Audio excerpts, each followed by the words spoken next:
taking a peek at the infotainment system inside of the Mustang Mach-E.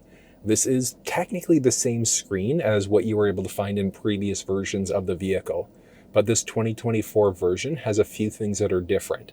Different icons, Amazon Alexa built in Canada, and one other cool thing, specifically with entertainment. See if you can find it there.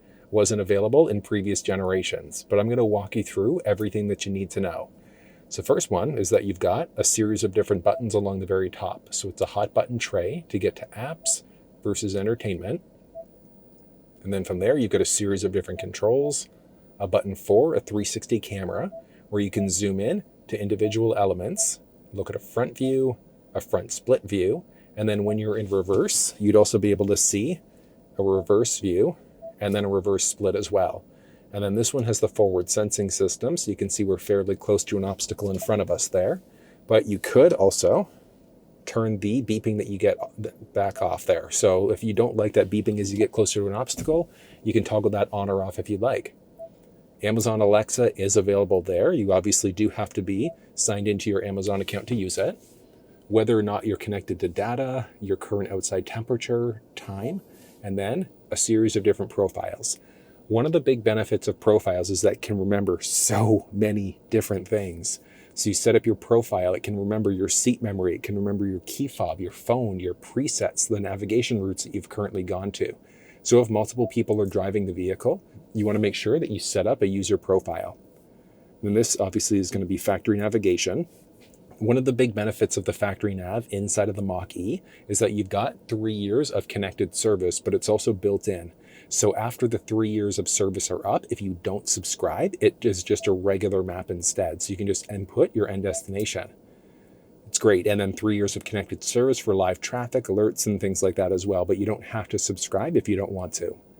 You've got a tray along the very bottom. So this one is going to be some available options. So it's whatever ones you currently use, because if we hop into radio, you'll see navigation drop in. If we go into charging, you'll see that these other options get pushed through instead. So it's essentially, what were you in last? Climate control settings are along the very bottom. You can adjust your climate out this way if you want to, up and down this way. Turn it to auto mode. Do you want this going to windshield face feet? Turn on your e-heat, dual zone climate control. So if you've got the passenger set to something different, you can just hit the dual button there in order to default it back to whatever the driver's side is set up for. Now, one nice thing is that you do have all of your climate control settings at the bottom of the screen, but you could also hit the voice command prompt on the steering wheel. Change climate to 19 degrees. And there we go. Wake word is currently disabled. Go to voice settings and turn listen for wake word on. All right, but you can see there, you can adjust your climate that way instead. So rather than going through the screen and playing with it, you can adjust your climate out, turn on your heated seats, things like that. There's a volume rocker there. You can hit the middle in order to mute out as well. So just button press in order to turn it on or off, and then adjusting your volume this way. And then there's the volume switch on the steering wheel you can use as well. Now, let's dive in, and I'll take you kind of screen by screen here and show you everything that you need to know. First thing is with radio. So radio, you've got AM, FM, SiriusXM. If you had a USB stick with MP3s on there, that would be under media. So you've got a few different options there. So radio versus media are technically different things. So you've got USB music. If your phone was connected, you've got different options there. You've got a series of different presets that are available here. Now, one thing about the presets is that you can't delete them. That's one thing I would like to see, is the ability to delete. You can only overwrite. So if you have a bunch of presets that are already saved, you'd essentially have to do factory reset in order to be able to remove all of the presets. But otherwise, if you wanted to save a station, all you're going to do is tune to whatever station that you want to save. So I'm just going to type in, let's go 94.9. It's a great station. You can see that it's already saved as a preset. But I mean, I could technically overwrite it into another spot there if I wanted to. So you just tune to whatever station that you want, and then just button press and hold in order to be able to save or essentially overwrite a preset there. SiriusXM gives you a bunch of different options. You can save out the station if you want to. You can search a few different ways. So you've got all of your available options here. Hide that, and that brings you into a few other options. So you can move up into some SiriusXM settings. So you've got your listening history, favorites, and things like that. Tune to start. Do you want the song to play from the beginning when you tune to another station?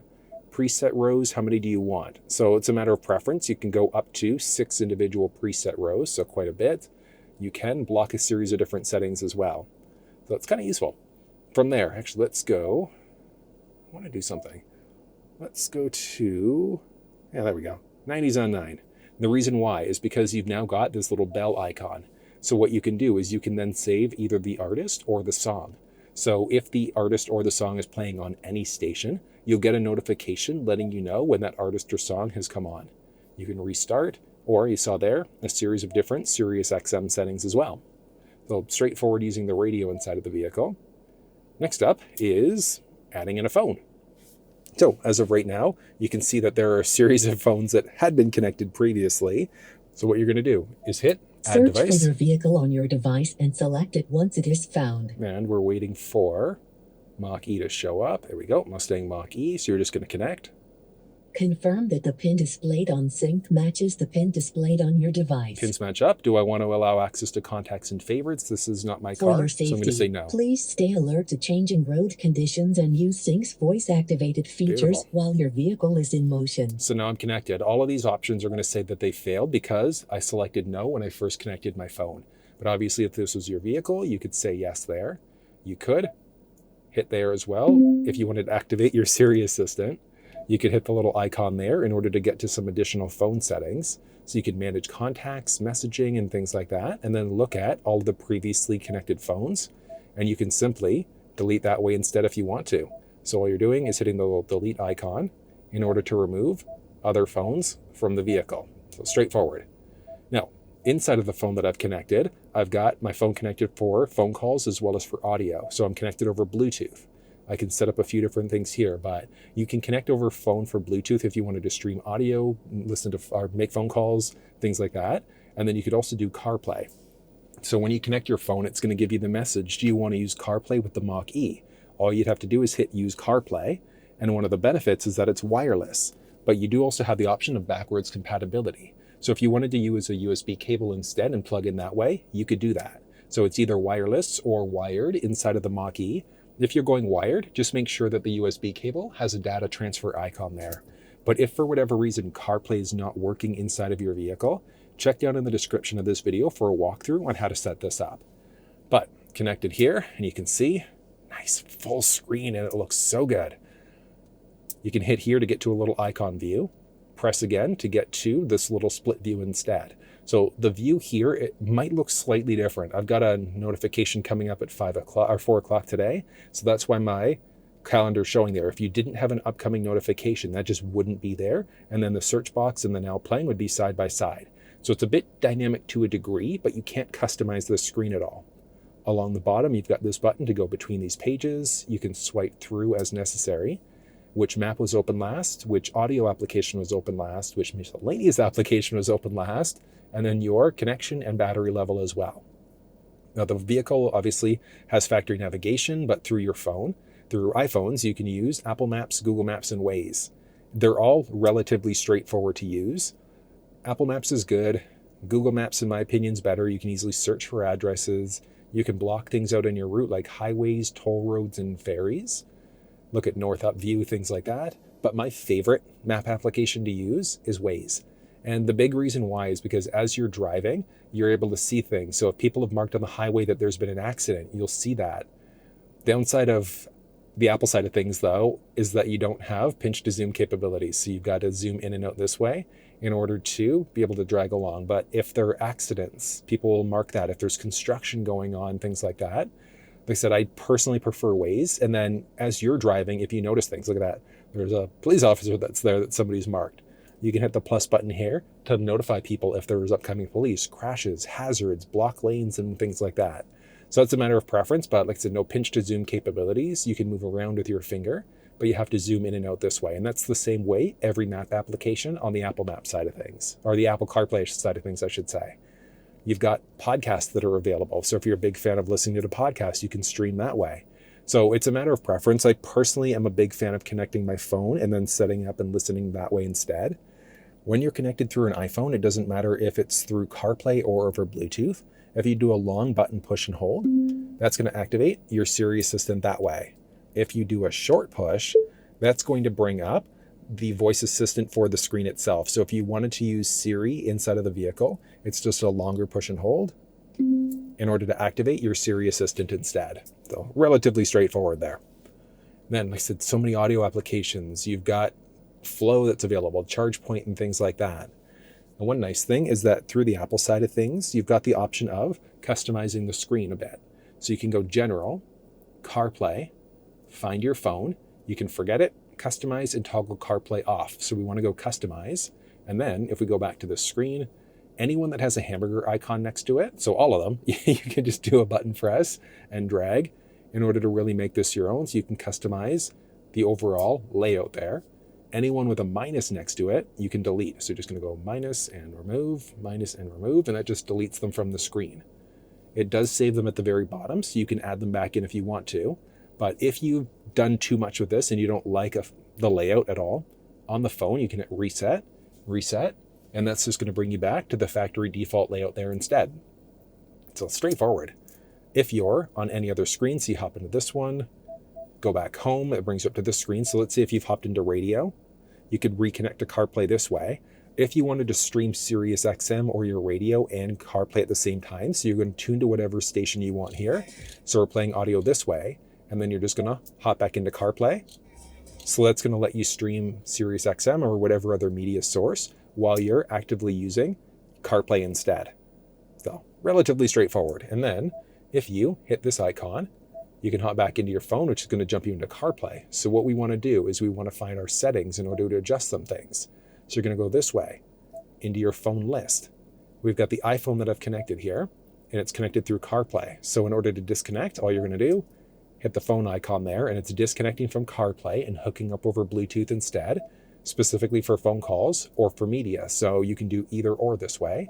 And I've disconnected from CarPlay to reconnect. Just hit the little CarPlay button there. But that's how you set up Apple devices inside of the Mach-E. Setting up Android devices is the exact same process. So if you weren't on this screen, what you're going to do, again, hit the little car icon. You're going to your phone list, and then you're just going to hit Add Phone. And just going to pull up. Search for your vehicle on your device and select it once it is found. There we go. And just going to connect. There we go. Do I want to allow access to my contacts and messages? I'm going to say no to this one again because this is not my car.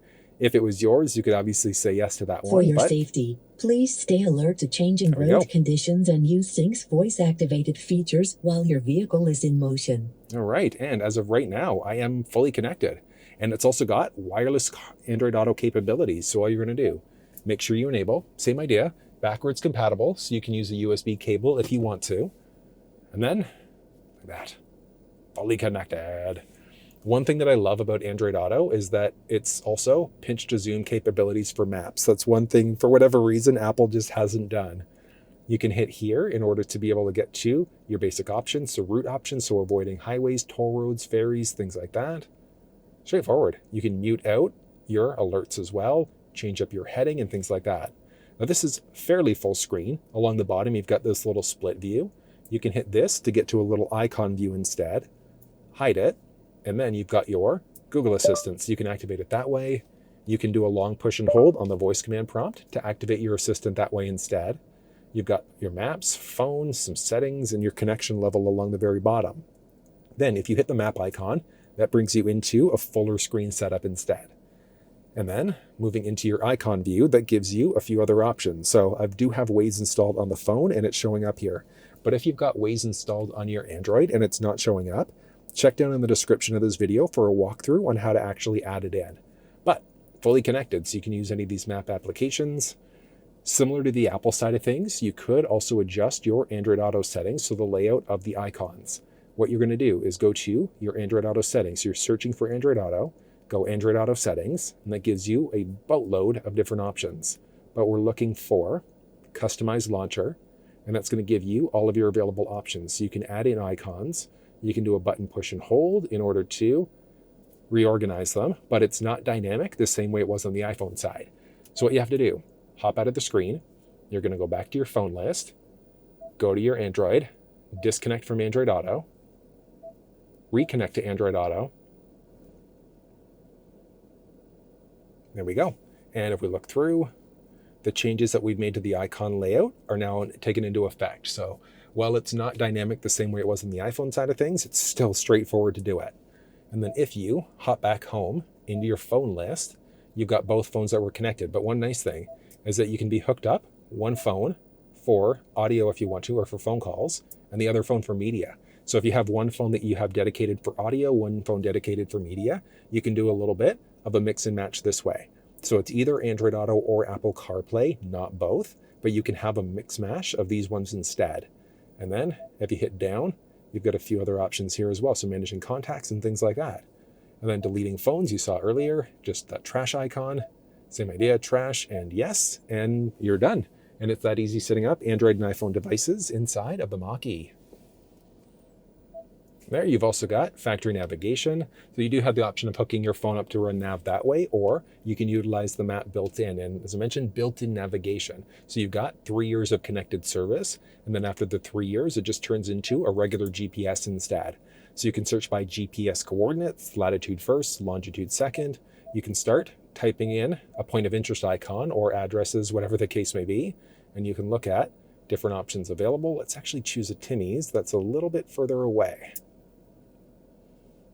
You can save it as a favorite if you want to. If your phone was connected, you could call, you could hit go, you could see what your battery percentage is going to be like when you get there, and then things like that. You could look at route options. So if you wanted to avoid different things on the route, things like that. We'll get into navigation settings in a second. And back, actually, let's go through and let's actually hit go on this one. Obey traffic laws, be alert and use voice commands while driving.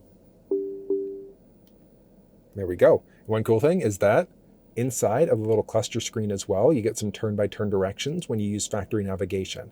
Strictly factory navigation, so you can't be using your phone maps in order to get it through the cluster screen there, but it is still really useful that you've got those turn-by-turn directions inside of the cluster. You could hit this in order to change your views. You could look at this in order to see your full route, do a rotation, focus back in, pull it back into yourself. You could hit this little icon in order to see up ahead, parking. You can see turn-by-turn directions, so a little turn list there as well, which is kind of nice. So if you prefer to look at your map that way, you've got that flexibility instead. And then it gives you a series of other options here where you can even change your route. So you can skip the next turn, you could detour and things like that as well. You could also search for another address. So maybe you wanted to stop by, let's go gas stations so that we can laugh at people that are filling up their cars. So you could select any of the options here. You can replace or add it as a waypoint. So you've got your different destinations there. Straightforward. And then just hit go. There we go. So we've got the way that we need to go for the route.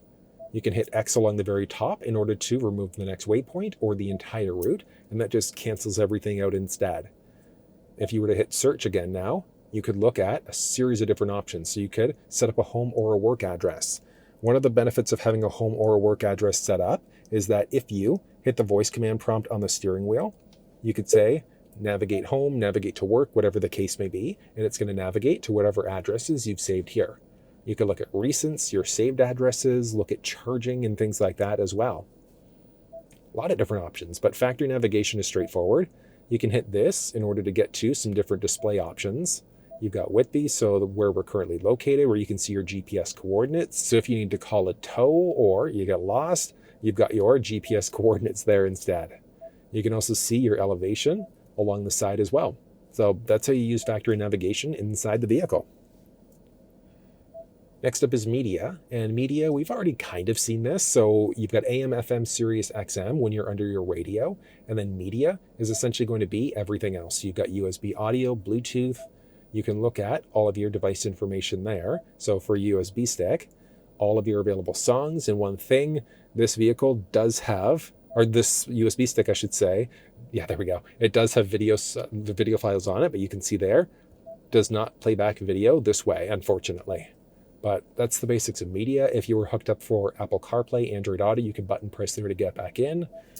Then there are different options for charging. So, charging, you can see your current battery level as well as your available range.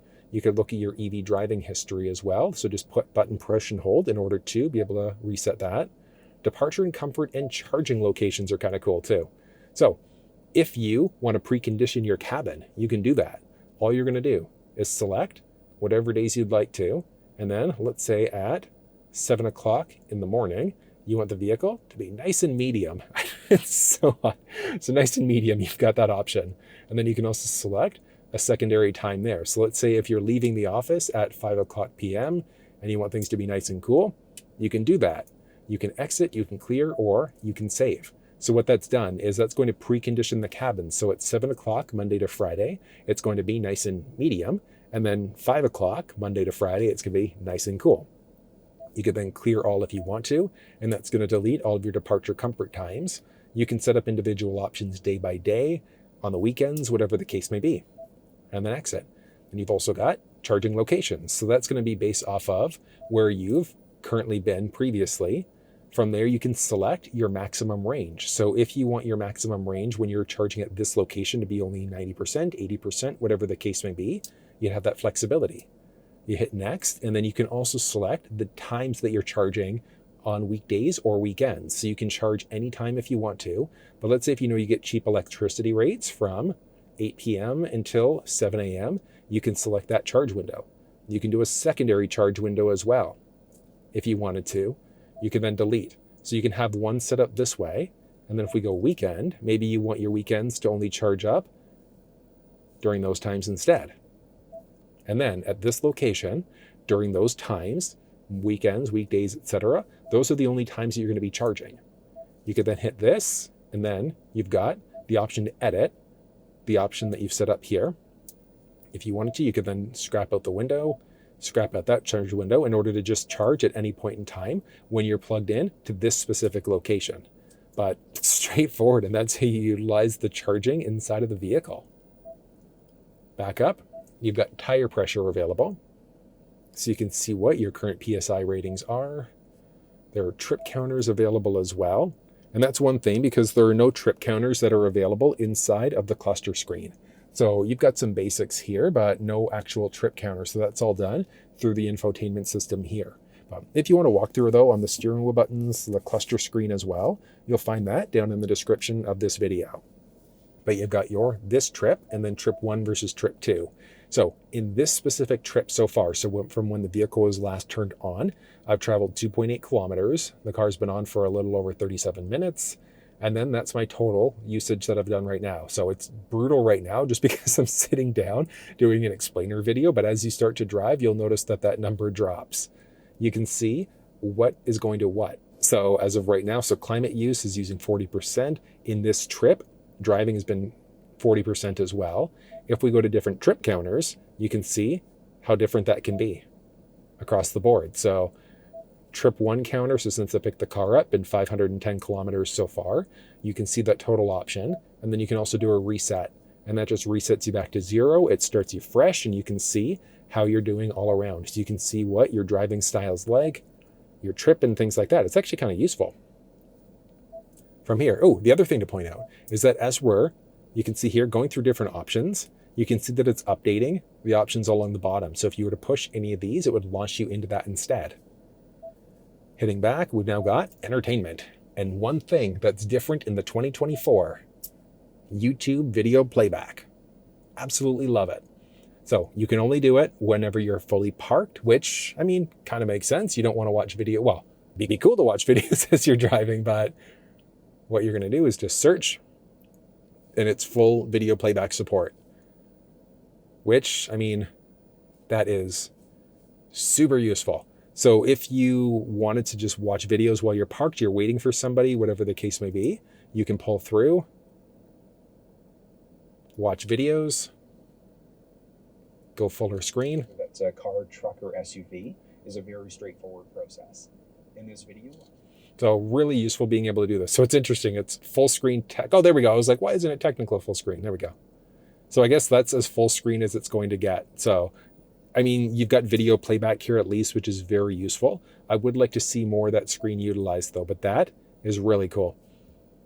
You could do autoplay. So it's essentially just full YouTube playback support inside the vehicle. But the second you Get out of park, you're not able to use the system, which, like I said, totally makes sense. And that's the same way for entertainment in general. So if you are out of park, it's going to gray out the entertainment, so you can't play games and things like that as you're driving, but you've got Sudoku and a series of other games that are available inside of the ride. So if you wanted to just kind of kill time while you're waiting to pick somebody up, you'd have the flexibility to be able to do it. But that's how you utilize the basics here for apps and for entertainment. Next up, there are a series of different settings. And controls, you've got 3 individual modes. So Whisper is more of like I want you to think of it like a comfort mode instead. Engage is more of like a normal drive mode. And then Unbridled is if you want the best possible performance inside of the ride. This is the Mach-E GT. So there's also this little guy, Unbridled Extended. So one thing about the Extended is that it unlocks the truest performance, but this technically should only be used on the track. With great power comes great responsibility, and this car is an absolute blast in the GT and even the other trim levels, but you'll get that Unbridled Extended when you're in the GT version of the ride with the performance pack. Propulsion sound, so as you go to drive, you'll get a little bit of a sound inside. One pedal drive is exactly that. So you could still technically use the brake, but if you take your foot off of the accelerator pedal, you slow down fairly rapidly. In comparison to one pedal drive off, it's just going to be a nice gradual slowdown instead. And then auto hold, if you come down to a complete stop, you take your foot off the brake, the car is not going to move. If you find the screen to be too distracting, you can turn it into this calming view instead. And then into a series of other settings. So you've got sound settings where you can adjust your treble, mid-range, and bass. What I normally find is like the bass cranked a few points, the treble down a few points, and in the Mach-E, the mid-range up a tiny little bit. Something like this, in my opinion, gives pretty good audio. You've got different options that are available here. So if you want more relaxed, etc., go neutral. Let's go back up here. You can adjust the fade, the balance, have it focused on the driver, people in the back seats, whatever the case may be, or bring it back to center again. Speed compensated volume is a neat one. So if you're going faster, it can automatically adjust the volume for you. And then what mode do you want to be in for the sound? So stereo versus more of a surround audio experience instead. Phone list, which we've already seen. Driver assistant settings, there are so many options. So you can get to your auto hold here as well. There's cruise control with a series of different options here. So normal versus adaptive. So you can toggle the cruise control system on this way. Then you can push up or down to set, increase, decrease, 1 kilometer, 1 mile per hour at a time. Or you can push and hold up to get to the nearest 10. So it essentially brings up to 10 kilometers an hour or 5 miles per hour up or down if you push or hold. Then there's also a distance indicator. So how close or far are you away from the vehicle that's in front of you? But if you want to see adaptive cruise control used in person, so a live demo, check down in the description. Lane centering is when you're using the Blue Cruise system. So you're essentially taking your hands off the wheel and it keeps you perfectly balanced in your lane. It is really cool. Predictive speed assist with a tolerance level. So as you're going around a bend, the car might slow you down automatically. And then if the speed, let's say, goes from 80 to 60, it'll automatically slow you down. If it goes from 80 to 100, it'll speed you up. But that's based off of a tolerance level. So are you okay with going under, or are you okay with going over the speed limit instead? Up to 30 either way. So that's going to be a matter of personal preference. The lane keeping system. So that works 3 different ways. So if you start to veer over into another lane without signaling, you'll either get a little bit of an alert. So it's going to vibrate the steering wheel like you're running over rumble pavement, or there's something wrong with your alignment. There's not. There's the aid that's actually going to nudge you back into your lane, and then the alert and the aid that'll do both. Speed limit assist is available there as well. So if you're going a little bit fast, you can get a warning. I'm not a big fan of that one though. And then some other safety settings like pre-collision assist. So if you're going to get into a collision, it can potentially brake for you. Evasive steering, if there's a potential collision, essentially turns your vehicle or your steering wheel into like a hypersensitivity mode for you to get out of the way of an obstacle a little bit easier. Rear view camera delay, if you're in reverse and then you go to drive forward at lower speeds, it's going to keep that rear view camera on for a few seconds. The blind spot system is a useful one. So if somebody enters the blind spot on either side of the vehicle, you're going to get a little highlight inside of the side view mirror letting you know that somebody's entered your blind spot. Cross traffic alert. If you're backing up and somebody's coming perpendicular, it can let you know of a potential collision. It can automatically brake for you. If you start to veer over too many times without signaling, eventually it's going to tell you that you should probably take a break. Vehicle settings here. Vehicle power down timer is going to automatically turn the vehicle off after 30 minutes, or you can toggle that off to just kind of keep it going until your battery runs too low. Rear occupant alert. It can let you know to check the back seats, just in case you've forgotten somebody back there. Easy entry exit seat. With that one enabled, with the power seat, it's going to lower it and back it up for you to get in and out of the vehicle a little bit easier. My Key gives you the flexibility of creating limitations for the key fob, so things like maximum speed and things like that. Serial number, alarm system, nothing exciting. Remote start through the app. Do you want to have remote start enabled, yay or nay? When you remote start, do you want the vehicle to determine your climate control and your seats and steering wheel? So do you want the vehicle to automatically potentially turn it on so that your heat's on, and then your heated seats and steering wheel based off of the temperature? And then how long do you want the remote start to last for? But if you want to walk through on seeing the Forward Pass app and how to set it up, check down in the description of this video. There's remote windows, so you can use the key fob to open and close the windows. Let's hop outside and I'll show you how that works. So all you're going to do, double push the unlock button and hold and give it a second. You can release and then lock it to pause it part way, or double press that unlock button again in order to continue the cycle. And it's all four windows, driver, passenger side. If you wanted to roll them up, you just push and hold the lock button twice. The same idea. So 1, 2, and hold. Back up they go. You can push unlock deposit part way and then double push the lock button again in order to keep it going. Really, really cool. I love that it's down and back up again. Wipers, courtesy wipe. So if you've got your wipers going, it's going to wait, and then at the end of the cycle, go one more time to get rid of any excess liquid. Reverse wiper. If you're in reverse, if you've got your wipers going, put yourself into reverse. That rear wiper will automatically turn on. Lighting. Auto high beam is an interesting one. So with auto high beam turned on, if you're in the auto mode for your lights, so down by your left knee, what's going to happen is if the vehicle recognizes the high beams are needed, it's automatically going to turn it on for you. But if you want to permanently flash out your high beams, or lock them out, I should say, you have to be out of the auto mode. So go to the bottom light mode instead. And then when you do that, you can push away in order to lock out your high beams, pull towards you in order to turn them off. But with the auto high beam mode, the vehicle's automatically going to turn them on or off as necessary. Welcome lighting as you approach the vehicle looks really good at night. Especially love the front end, the Mustang, that pony lighting up, looks so cool. And then when you go to lock the doors, do the lamps just turn off, or do they stay on for up to 2 minutes? Locks, when do you want to have the vehicle? Do you want it to automatically unlock? Walk away lock is a cool one. So if you have forgotten to lock your door as you walk away, it's automatically going to lock the doors for you. When you go to unlock the doors, do all doors become unlocked, or is it just the driver's door? Mirrors, do you want them auto folding in or out? Door keypad code, so there's that 5-digit number pad on the outside, so you've got one factory option, and then you can program in additional codes. And nothing else exciting there. Do you want to get a low battery warning at a certain kilometer, yay or nay? General settings. So many options. You can change out your language. Do you want to be in either English, Spanish, or French? How do you want your measurement units done? So do you want to be in either Fahrenheit or Celsius, which changes out what's going on inside of the center there? Do you want to show your speed in miles or kilometers per hour? So that's going to adjust what's going on there, but you can take it a step further with your measurement units.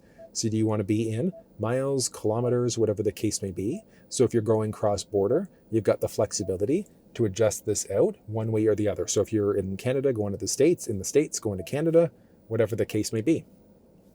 You can also adjust out your tire pressure, so PSI, KPA, or bar. The beeping that we're getting here, you can toggle off, and then you've got a few other options. So you've got reset for Forward Pass. So if Forward Pass is giving you an issue on your phone, or you want to kick off old people, you can just reset if you'd like to. And then factory reset is going to let you reboot the screen. So it essentially removes all of the settings, brings you back to the factory default instead. Hang out until the end. I'll show you how to reboot the screen without doing a reset. You can adjust some things in the screen itself, so you can adjust the brightness this way. there's a few other options. So cluster mode, I'm in the dark mode right now. And then for the center display, I'm in the auto mode. So you could lock out to either light or dark or go auto. So that's going to be a matter of preference. I mean, the dark mode looks kind of cool. But with the auto mode, the vehicle determines if you're in the light or the dark automatically, just depending on how bright it is outside. But you can adjust that out. You can manually adjust the clock, put yourself into a 24-hour mode. Auto time update is very useful, so keep that one on unless you straddle a time zone, in which case I'd say turn that one off. Ambient light looks pretty cool inside of the ride as well, so you can adjust out to different colors, and then you can also have it auto select. So it's going to be based off of your drive mode, where if you go into the unbridled, it's going to go red. It just looks so much more aggressive. Then 911 assist, if you get into a potential collision that's serious, well, if you're not a potential collision, if you get into a collision that's serious, it's automatically going to dial 911 for you. Connectivity, Bluetooth, this is where you go to change your vehicle name. So connectivity, Bluetooth, and then change vehicle name, just click through and adjust it out. So Mustang Sally, whatever the case may be, that's where you're going in order to be able to change your vehicle name. And then if we go back to connectivity, nothing exciting. There's the option for setting the vehicle up as a wireless hotspot. You do need a data plan to make that happen. It's really the exciting one here. And then software updates, you can have it automatically come on. The updates might take a couple hours to download and then reinstall. So what I'd recommend, this is kind of perfect. Like Monday to Thursday at 1 a.m. is when those automatic updates are going to schedule in. So I just say leave it as a default there. Ford Assistant, series of different options here. So that's the short button press on the steering wheel there. And that's going to let you do things like change songs, radio stations, navigate using your voice, adjust your climate using your voice as well. There are so many things that you can do. So one thing that I'd recommend is once you get your Mach-E, go through and play with these options a little bit for voice command, because rather than fiddling with the climate control settings and media, things like that, you can just use your voice to make it happen. Then as I mentioned, if you're connected to your phone, Android or iPhone, do a longer button push on that voice command prompt in order to be able to activate either your Siri or your Google Assistant instead. You can have it listen for a wake word. So rather than pushing the voice command prompt, you could say, "Okay, Ford." And then it's going to launch into that assistant instead. Advanced mode means you won't get as many notifications. Phone confirmation, do you want to call such and such person, yay or nay? Voice command list, "Okay, Ford," is this list. So whether or not that one shows up is going to be a matter of personal preference. Alexa is available. You obviously have to sign in. And then there's valet mode. Enter in a 4-digit number and it locks everything out on the screen with the exception of climate control. So a valet driver can't look through all of your available settings. Kind of useful. Then from there, you've got your camera along the top, which we've already pointed out. And then all of your basic options along the bottom, climate control and things like that. So it's straightforward using the screen inside of the ride. You've got all sorts of different options available here. I like that you've got factory navigation that's connected, so it reverts to a traditional map instead when you're done. Now, if the screen is ever giving you problems, so CarPlay's not connecting, maps are acting up, whatever the case may be, you can also reboot the screen easily. All you're going to do on the steering wheel, you've got a series of different buttons. You're going to push and hold the right seek button and then volume down at the same time. So push and hold this one and then button down. And watch this.